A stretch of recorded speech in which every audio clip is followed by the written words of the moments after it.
I used to be a normal teenager. I'd obsess over girls, play video games, eat junk food, watch porn, waste time, whatever. It was only when I realized the brutal truth that your teenage years don't matter at all, but your 20s decide everything. That's when I changed. I got my act together. I got serious in life. I started cleaning up my diet. I got away from drugs, from degeneracy, from wasting time, scrolling, watching TV shows and all of that stuff. I started building this business, like this YouTube channel, and making money online. I would go as far as to say, like, potentially one of the best transformation stories in my 20s, to go from like drug porn addicted little weird loser to just achieving the kind of goals that people often don't achieve in 40 years, but in 4. Pretty awesome progress. So in today's video, I'm going to reveal to you the 3 secrets that I used to not waste my 20s. And if you don't know me, my name is Hamza. I've helped 2 million guys just like you change their lives, so you can subscribe to this channel if you want to. So you have 2 choices once you enter your 20s, and you might not be in your 20s just yet, but you can watch this preemptively. The first choice is to carry on the high school mindset, enjoy your 20s, which is what they say, maximize fun and pleasure, and then live with regrets for the rest of your life. The second choice is to get serious. Here's the brutal thing about these 2 choices. If you don't consciously choose the second choice to get serious, you've automatically chosen the first choice, which is to basically ruin your future. So if that is your approach and you haven't mindfully making the decision to really become a real adult and get serious in your 20s, it can be brutal. When you have chosen the approach of trying to continue the high school mindset, the high school mindset is kind of like things don't really matter, just maximize fun and instant gratification and pleasure, don't try and delay gratification, YOLO, that kind of mindset. You're basically sacrificing what life is going to be like in the future by doing this. So my method, my sort of vehicle instead, is delayed gratification but on purposeful things. When you enter your 20s, you work very hard on things that make your life better tomorrow or the next year or 5 years from now, but particularly on things that are actually kind of enjoyable and purposeful as well. So my method of basically delaying gratification and working hard in your 20s is better than fucking around in your 20s like the average person is doing, because at some point you're going to be 25, you're going to be 27, you're going to be 30, and you're only left with the consequences of your actions. And if you follow what I'm about to teach you today, when you are 25, 27, 30 years old, your life is going to be better. You'll be financially free with a jacked body, and you'll be high status, and you'll have attraction from girls, and you'll have fun and zest in your life, compared to the people who just keep living out the sort of dopamine, degenerates, video games, and those kinds of things in their 20s. And then when they get to 30, they feel like a complete and utter fucking loser who's fat and they can't speak to women anymore, and they're struggling, and they're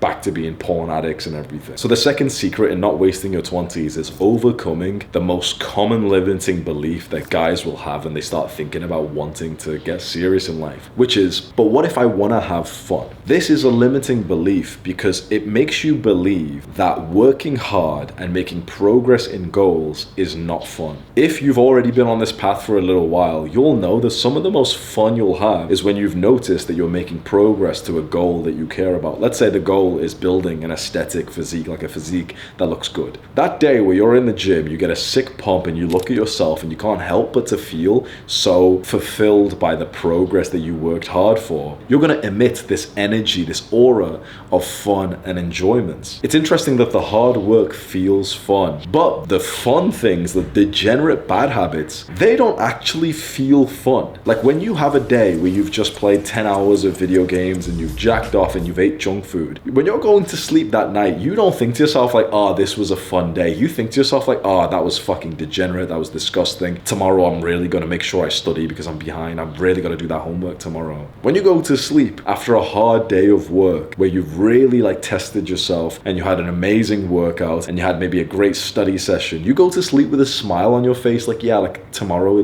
the day is going to be even better because I've worked hard today. The shift that you need in your mindset to destroy the limiting belief of like, oh yeah, but I just want to have fun, is to understand that the hard work that you do and the sacrifices you make and the obstacles that you push past, all of that is actually really enjoyable. Like if you ask anyone who's made good progress in life, they'll tell you that this journey is actually real fun. It's kind of like the difference between serotonin, which is kind of like the sort of happier, peaceful, enjoyable hormone inside of us, compared to dopamine, dopamine, which can be often a bit more of a degenerate style molecule inside of us, which comes from the desire of just hyper stimulating things like porn and drugs. You need to know the truth on how life actually works. In your teenage years, nothing you do then actually correlates with what your life is going to be like in your 20s and 30s. Your teachers and your parents have convinced you that there is a correlation.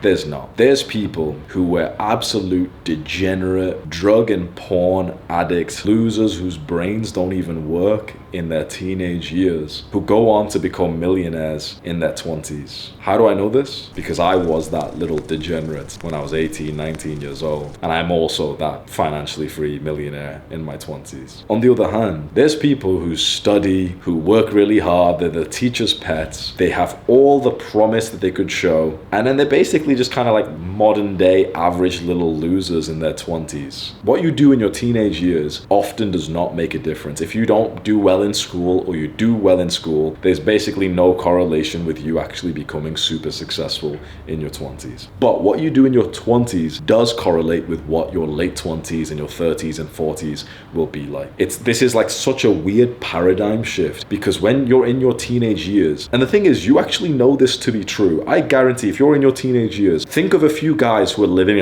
a good life right now. Like they get the attraction from girls, and maybe they're even getting high grades in school. Maybe they can be successful in some ways. And really ask yourself, like, do they deserve that? Because a lot of people in their teenage years will have levels of success in different areas of life that they don't even deserve. Like there's a lot of kids who, for example, they don't eat clean, they don't even train, they don't even like show up to practice on time, but they're actually really good at football in those years. But when you get to your 20s, that's when your actions really determine your results. That's when the sort of child version of you that used to drink Lucozade before your football games can't cut it anymore, and you need to be training plyometrics and these weird exercises like everyone else who wants to become like a pro athlete. In your teenage years, the sort of success of different goals, like for example getting a girlfriend or maybe becoming like higher status and becoming popular, they're all based more on just your early positive feedback in experiences and your genetics. What I mean by the positive feedback is basically, imagine the boy who just happened to have a pretty nice upbringing, and in kindergarten he just happened to have the boys and girls in that class be kind of nice to him socially so that he felt more confident, and now he ends up becoming a quite confident kid in his teenage years. He's not on self-improvement, he's never read a book on social skills, but he's actually a pretty social guy. It's almost, not to shit on him, but it's almost like luck. That same guy, if we fast forward 10 years and he's kind of fat now because he didn't have to be disciplined with his diet, and he's kind of weirdly socially autistic because he never improved his social skills and he spent too long scrolling, you can see that the results that you have as a teenager can come from seemingly nowhere. Like there's teenagers probably like yourself who are doing everything right. They're even meditating, waking up early, journaling, setting goals, going to the gym, and you're literally thinking like, why the hell do other kids have a better physique than I do when I know for a fact they don't even go to the gym? It's because in your teenage years, the results and the success you have is honestly, it's just a bit random. It's luck, it's genetics, it's these early experiences that you didn't have too much control over. But I'm telling you, that stops. When you get to about 21, 22 years old, that's the first time where you start to see the divide between the guys who have done the good habits and the guys who haven't. The guys who in their 20s don't give up the high school mindset, they keep playing games, they keep going out and drinking and staying up late. They're the guys who very quickly by their mid-20s and late 20s start looking a little bit disgusting, out of shape, shit beards. They start losing their social skills. They're not as popular. They've made no new friends. They're just hanging out with the same kids from high school, but like 10 years later. But it's the guys in their early 20s who go to the gym, who meditate, who start an online business, who read books, who are on self-improvement, being disciplined. They've read like David Goggins' book. They're the guys who can become like heroes by the time they're in their late 20s and then their 30s. I'm telling you, this is the truth, and you in your heart know this to be true. And finally, the third secret in not wasting your 20s is your control of the environment. The environment, we can say, is these external things like friends, family, culture, where you live, the society around you. One of the most important parts of this, especially when you get to your 20s, which is going to seem brutal, and I know that a lot of people are going to disagree with me, but it's just the truth. It's ditching the old friends who are just not serious in life. First of all, of the friends that you have right now, I need to make this clear. At least one or two of the friends that you have are not actually friends. They actually dislike you. You know who they are. His face has just popped up in your mind. There's one or two guys that you think are friends. They literally dislike you and they shit talk you and insult you and disrespect you all the time. You know who they are. So first of all, just think of that for a second. A minute ago, if I asked you to name your friends, you would have given me his name. The reason why I'm saying this is your perception of who a friend is kind of messed up if you were going to say that kid's name a minute ago before I just told you, like, yeah, he doesn't even fucking like you. Now that I've said that, you're thinking like, yeah, he's not even a friend. I fucking hate that kid as well. But a minute ago, you literally thought you were friends with him. So now do you see how maybe your perception of your friends is probably skewed? So now when I tell you as an older guy, I'm 27 years old, I'm telling you that the kids who are your friends with, who are not serious in life, they are not real friends and they will not stay in your life over the next few years. At some point, if you carry on this path of success and personal development, you are going to cut them off. You are. It's just what guys like us do. When you are on this path of major growth, it's just what happens. There will be a day where you just will realize to yourself, like, these guys are kind of like losers. Everything that I'm reading and learning about online, they do. And when I hang out with them, I do it as well. And I hate that version of me. Am I saying to, like, ditch the friend who's super nice to you just because he plays video games? Not exactly. What I'm saying to you is prioritize your growth and your goals. And one of the biggest hindrances to your goals is spending a lot of time with people who are not aligned onto the same path as you. If you want to clean up your life and you want to start being productive and reading books and growing an online business, having a friendship group of guys who just play video games on Discord every day is 100% you sacrificing your potential. And here's the weird thing. The version of you that's 25 years old, 27 years old, who you're basically setting back in life, he's looking at you like, bro, just fucking lock in. He's looking at you like, you don't even have that much fun with these kids. You would get me to a better place if you just worked hard right now, and it'd be enjoyable and fulfilling for you. Purposeful work and making progress in your goals is fun and fulfilling. It's honestly more fun and fulfilling than playing video games with little losers. So to sacrifice your future, to carry forward relationships that aren't even serving you,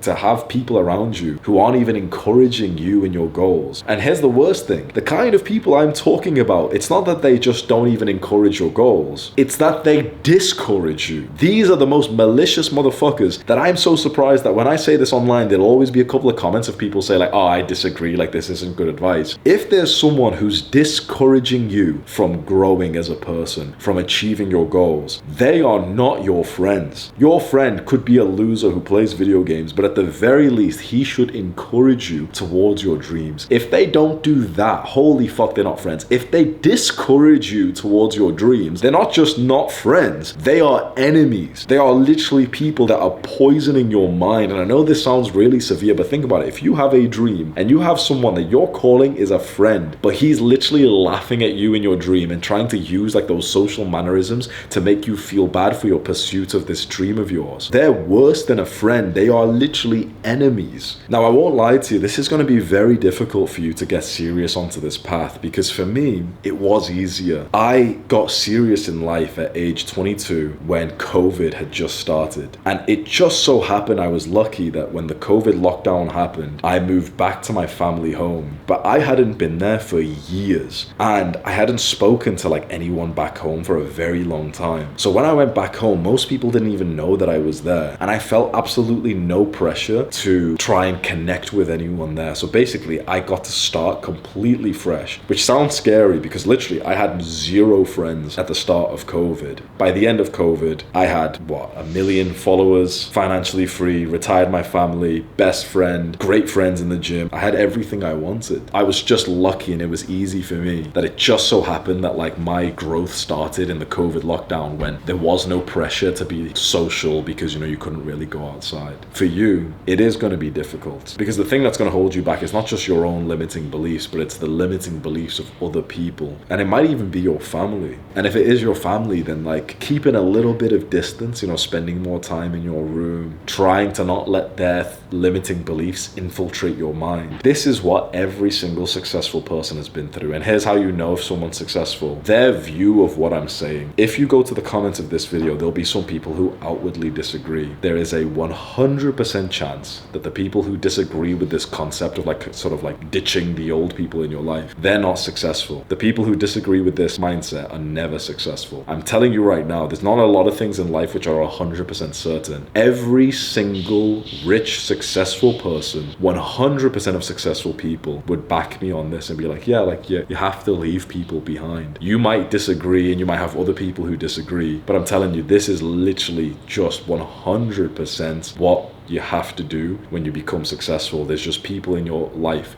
that you have to ditch and leave behind because they're not willing to come onto this path with you. By all means, try it, but I know what's going to happen and you know what's going to happen. They're going to make fun of you for trying to help them. And the one guy in your friendship group who actually, listens seriously, he just doesn't want it as bad as you do. And you're going to waste your time trying to get him into the gym. And he's going to be terribly inconsistent. And you're going to notice you're turning into a bit of an asshole trying to control his life when he just doesn't want it as bad as you do. So it's a brutal thing because you're going to suffer a solid year of loneliness after this video. Honestly, like I hate to say it, honestly, my heart goes out to you. Like if you're watching this video, chances are you're gonna have the most lonely year of your life after watching this because you know that this is right. You've heard this from many people you watch online. You've heard of like the lonely chapter. This is just what's gonna happen. If you wanna get serious in your 20s and build up a life that you are so fulfilled by, where you could be financially free in your 20s, we're not talking in your 60s or even your 40s. Being financially free in your 20s is absolutely possible, even for a guy who's a bit of an idiot, which is how I did it. I'm not even smart. I'm not even good at these things. My brain didn't even work till I was like 22, 23 years old. I couldn't even read properly. I'd read a sentence and my brain would forget what I had just read. I had to train myself to read. Think about that. I had to literally learn how to read when I was 22 years old. By the time I was 26, I was basically retired. Now I just make these videos because it's just kind of like fun for me, but I don't really have to work for the next, I think we did the calculation, it's about 15 years of savings that I've got, so I don't have to work till I'm about 42 years old. I just make these videos because I want other guys to get onto the same path, because even though you're going to go through this lonely chapter, it is worth it. And if you do the sort of self-improvement journey in the way that I recommend, you will end up meeting amazing people. Like one of my good friends is my kickboxing coach, and I see him twice a day, and we get to laugh about stuff. It's like I don't feel any sense of like that level of loneliness anymore because of the fact that this journey brings you to better people who are living more productive, ambitious, driven lives. So I really hope this advice helps you, and I'm so sorry that you're gonna go through a hard time over the next year, but I give you my absolute word, I give you my promise, this is the path for you. This is absolutely worth it. When you cut off those people in your life and you start to sacrifice and you start to work hard, and you've ditched like the video games, all the substances and everything, if you just give it a few months on this journey, you are gonna smile and be like, you know what, Hamza was so right. It's weird, I gave up all the fun things, and now I just feel like I'm having fun 24/7 because I'm actually fulfilled in life. I hope you can take that plunge. Do the hard work, especially when you don't feel like it. Mwah.